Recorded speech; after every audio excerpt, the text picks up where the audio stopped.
rich sounds of the forest.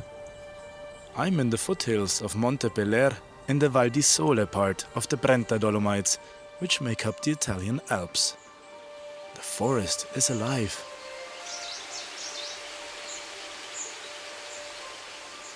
I can hear birds and smell the pine resin coming from the trees.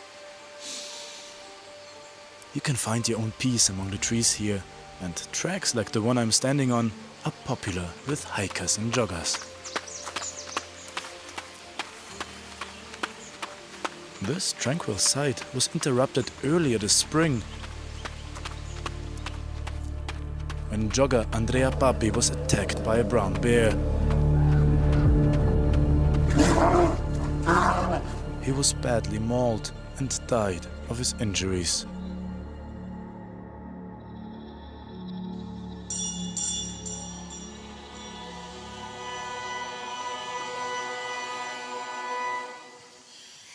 Liberaci, o Signore, da tutti i mali. Concedi la pace. He always said like, okay, I know that there is the bear, but I don't think that he will kill me because many people go up there and I cannot be the unfortunate case. Ilenia, who knew the 26-year-old jogger, said Andrea, like many people in the Trentino region, loved the mountains and enjoyed exercising there. Hundreds turned out for his memorial service.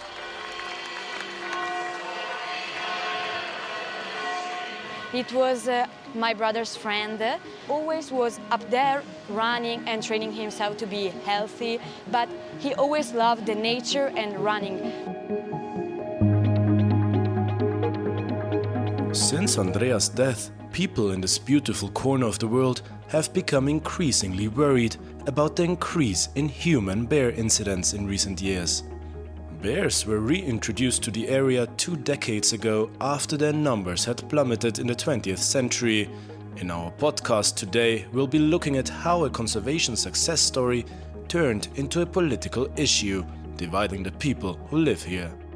We are all terrified, but also we don't know what to do because the important members of our region aren't doing anything. They say that the bear it's nature living there. He didn't do anything bad. We want them to be moved in other parts. They came here from Slovenia. We hope that some of them go back to Slovenia or maybe go in a protected area where people don't go because it's a problem.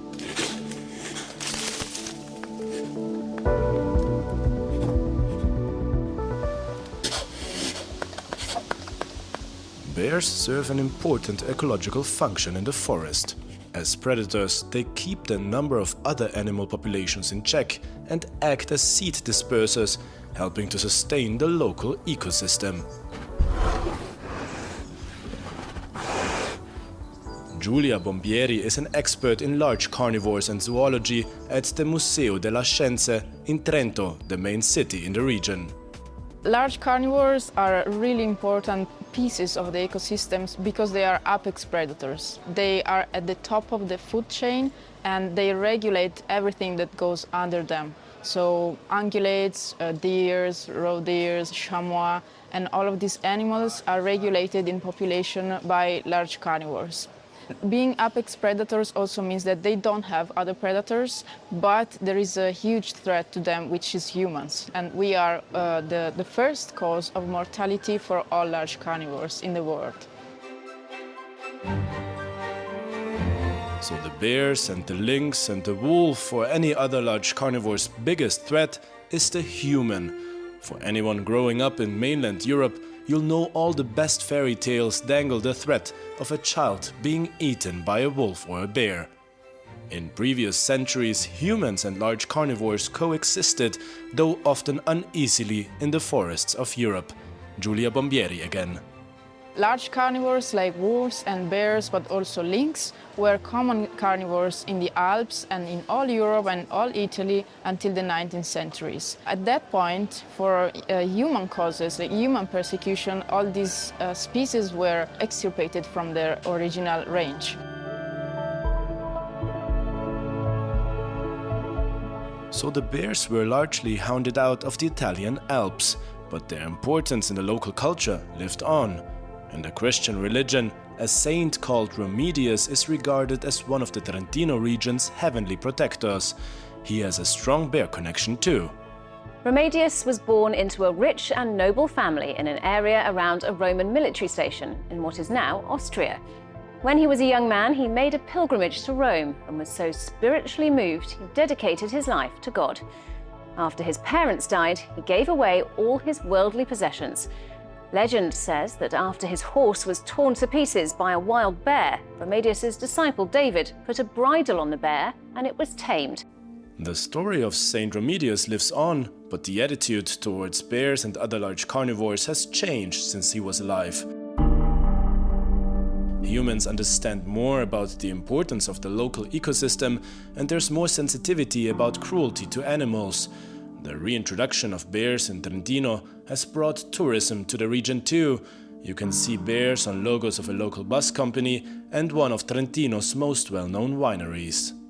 So this place is what used to be the bear pit, and there is very steep walls, rock walls, from which it was impossible that a bear could get up. I'm joined on a walk by Andrea Pugliese from Legambiente in Trento. It's Italy's largest environmental association.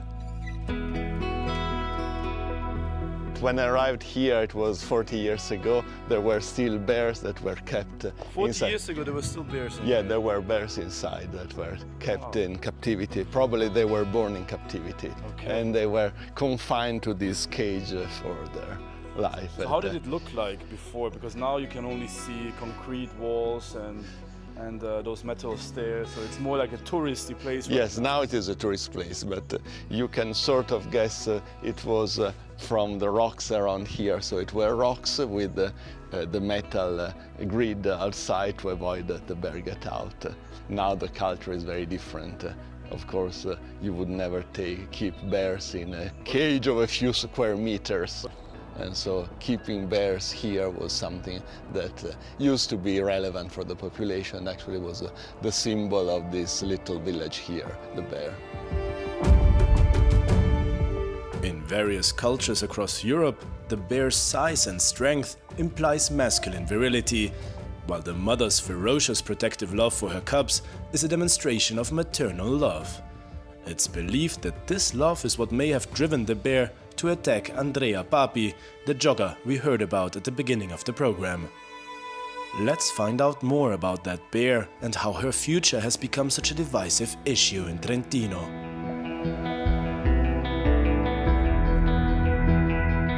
After the death of Andrea Papi in April 2023, a 17-year-old female bear, known as JJ4, was captured by park rangers after DNA proved she was involved in his attack. The president of the Trentino region, Maurizio Fugatti, called for the bear to be destroyed, describing her as a danger to the public. We'll hear more about him later.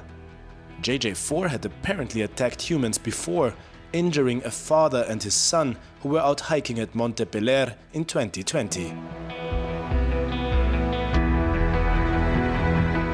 What was to happen to JJ4 has been a matter of controversy ever since. She's received death sentences and had reprieves. She's brought hundreds of people onto the streets, both for and against her destruction. At the time of making this podcast, the bear's future is uncertain, as well as the future of the brown bear in these spectacular mountains in Italy.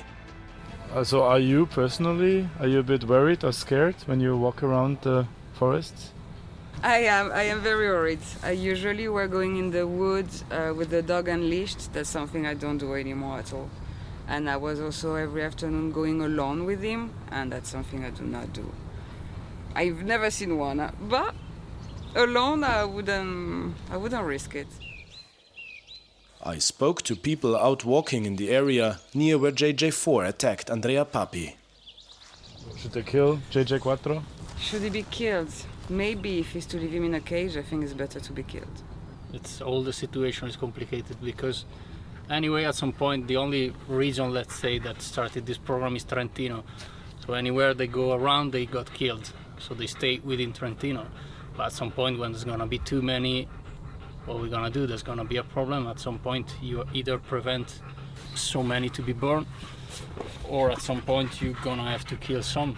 It's just for a question of overpopulation, and that will... Overpopulation. Incredible when you think that at the end of the 20th century, only 3 or 4 brown bears remained in the Italian Alps, and they lived on nature reserves. Now there could be anything from 120 to 140. Let's find out how. In 1996, an innovative new scheme backed by the EU was put into action to reintroduce bears to Trentino. It was called the Live Ursus project, Ursus being the Latin name for bear and Ursidae the genus of the family, which includes brown bears native to continental Europe. Le origini del Live Ursus sono molto antiche. The idea of reintroducing bears and protecting them in Western Trentino is a very old idea. Andrea Mustoni was the head of the Live Ursus project at the time. He's now the head of scientific communication in Adamello Brenta National Park. Addirittura all'inizio del XX secolo, nel 1919. Even at the beginning of the 20th century, in 1919, some Trentino intellectuals had already written about the need to protect the bear in Western Trentino. Then, more than a century later, in 1988, the autonomous province of Trento set up the Adamello Brenta Natural Park with the idea of protecting the species and then proceeding with the reintroduction of bears in the event that they would face extinction. While numbers of bears in the wild were dwindling in Italy, bear populations in other countries in Europe were reasonably healthy. Romania and Slovakia are home to thousands of bears, and neighboring Slovenia is believed to have over 1,000 living in the wild. It was there that Mustoni and his team captured 10 bears in 1996 and brought them back to Trentino.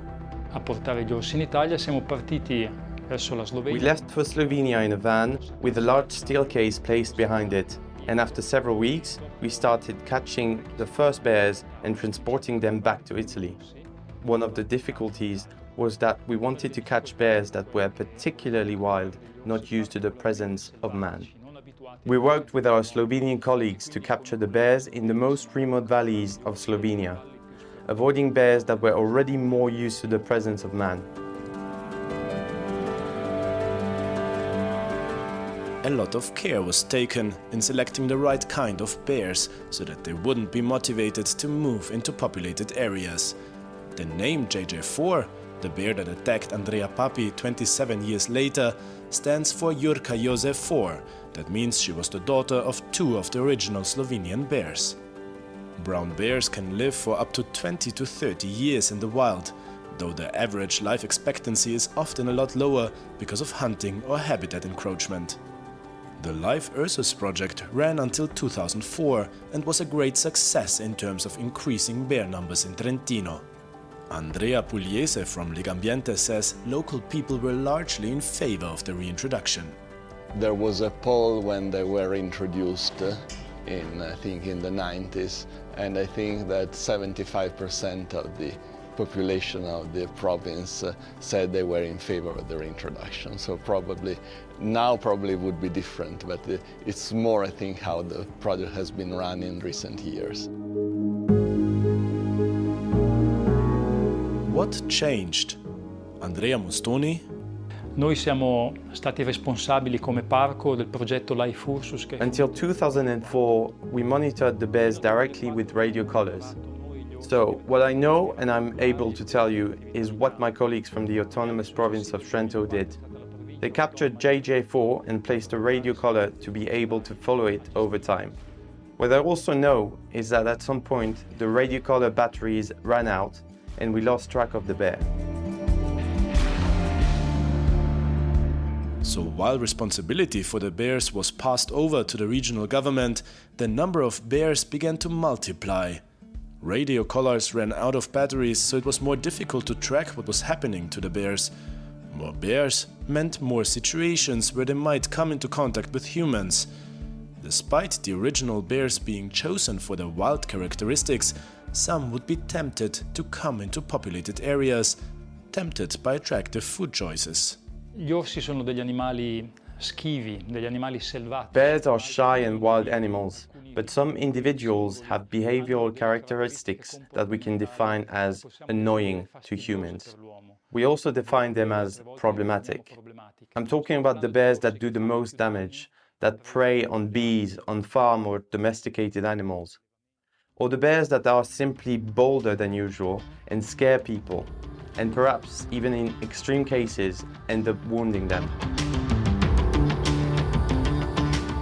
In the early years of the Live Ursus project, one of the original bears, Jurka, as well as her offspring, was blamed for half of all bear-related damage in Trentino.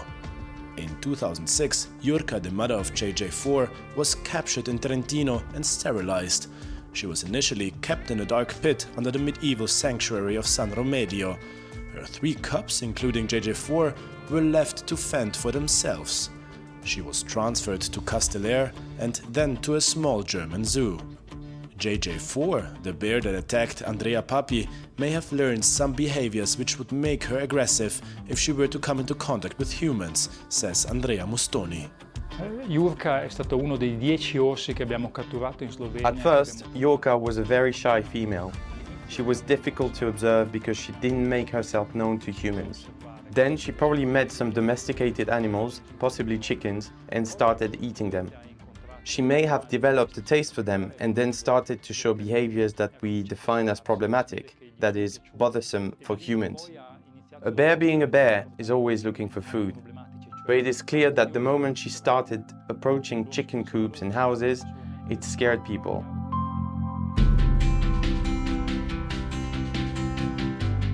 What's it like to try and keep animals or bees in a place populated with wild brown bears? I met beekeeper and bed and breakfast host Chiara, who walked me around her hives. We live this house since many generations because this was the house originally of my grandfather, and now after 4 generations we live here. At the beginning there were no bears, but then when they introduced the bears, we immediately noticed that presence because one day the bear came to visit our bees, because we have bees since many years, and he practically destroyed the house of the bees to eat the honey. After that we immediately reacted, and so we just put the electric fence around the bees, and after that moment everything is safe and the bear didn't come anymore. So we live in the forest, we live in the mountain, but we are not really afraid of the bear because we know that is part of our mountains.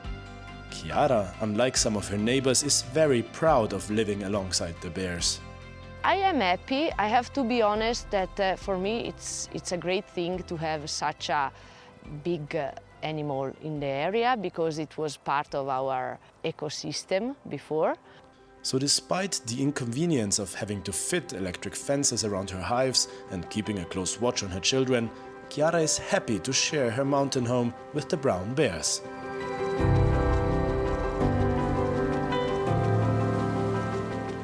Someone else who's on Team Bear is Francesca Manzini. She's been following what's been happening to JJ4 extremely carefully. Questo luogo alle mie spalle è un luogo simbolico per noi. This place behind me, it's a symbolic place for us because it is a prison for bears JJ4, which we named Gaia, and it has been locked up since April. And while it has been here for 3 years, the M4 bear has become famous and been renamed Papillon because it has escaped from here twice. 2 weeks after Andrea Papi's death, JJ4 was captured, sedated, and taken here to the Castellare Alpine Animal Wildlife Center, a short distance from the city of Trento. It was founded in the 1960s as a clinic for injured wild animals. Today, the center is managed by the province, and Manzini and her colleagues from what's called the Stop Castellare movement say it's death row for animals. Gli orsi erano molto stressati, facevano... The bears were very stressed and were doing acts of self-harm, like stereotype movements, and to keep them calm, they had been given psychotropic drugs. The decision to euthanize JJ4 has remained controversial, and environmentalists have appealed against her destruction, so far successfully.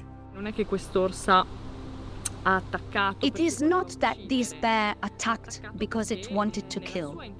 It attacked because in its interpretation, which is different from ours, it felt threatened. It perceived a danger for its cubs.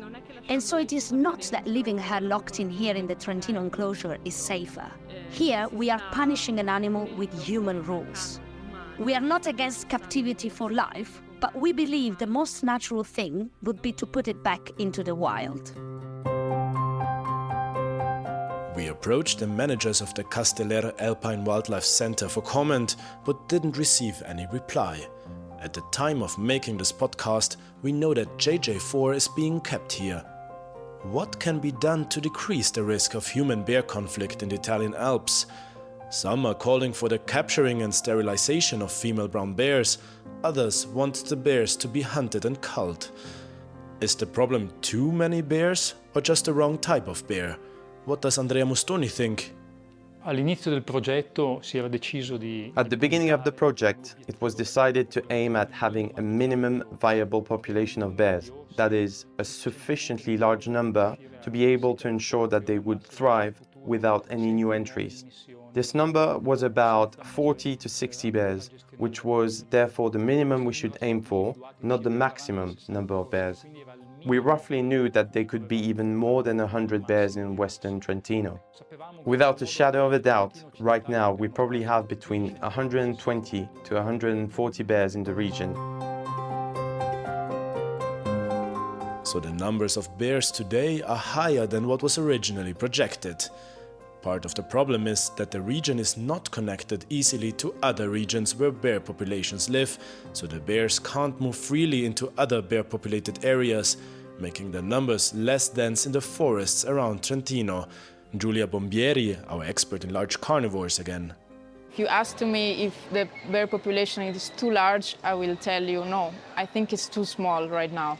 If you ask a person that is living in a mountain, probably right now is going to say it's too large because we cannot sustain this lifestyle, like not going around as we want. And actually, the goal of the project was to recreate a population that would be then extending and expanding into the Alps and reconnecting to the Slovenian population. So we have to think about that. Now we have this small population and it's isolated and it's in danger because there is no genetic flow with other populations. So it's still at risk of extinction, and we have to keep in mind that.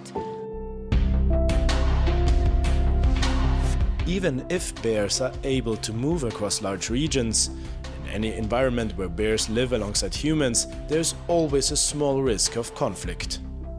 You can learn that this, bear attacks is not an Italian problem, it's not an Alpine problem, but attacks happens everywhere where bears and people live together. So we have to take this risk into account, and we can't say, okay, if we do this, this and this, because even when you behave in a perfect way, you can still be attacked by a bear.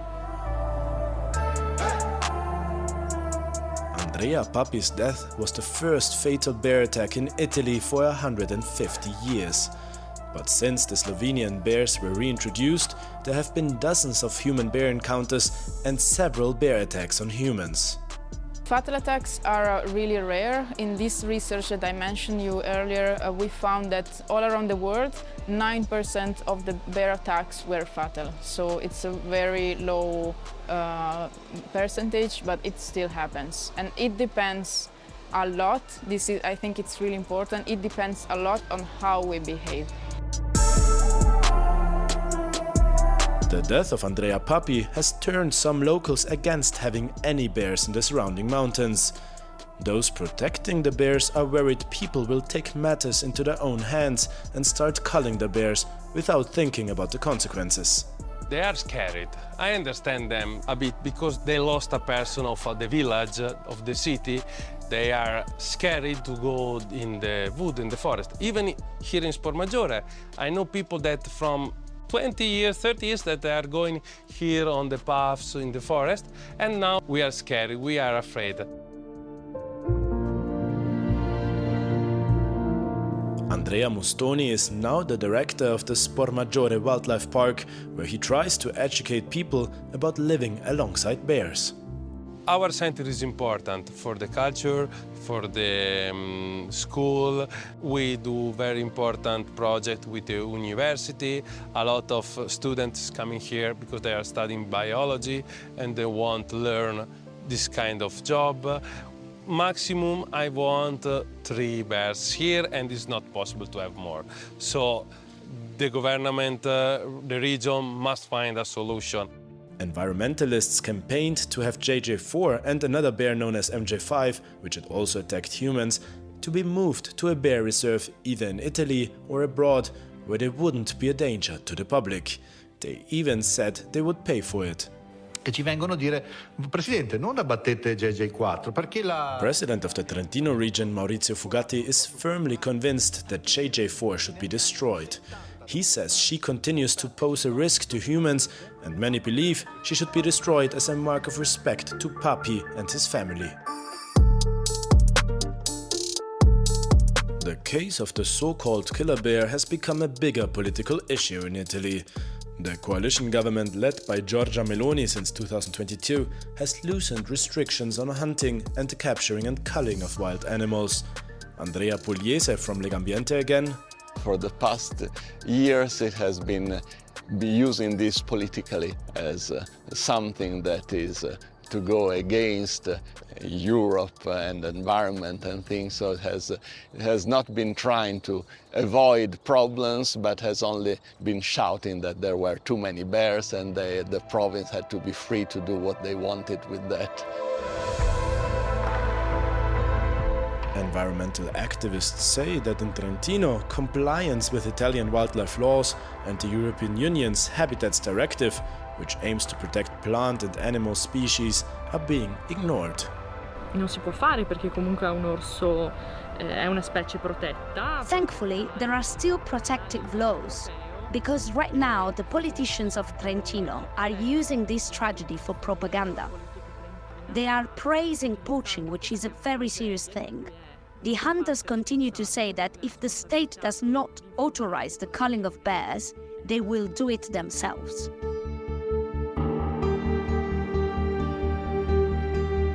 Trentino's president Maurizio Fugatti has called for a cull of at least 70 bears.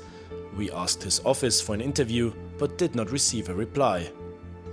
The EU regards bears as a protected species, which can only be shot if they are deemed to be problem animals.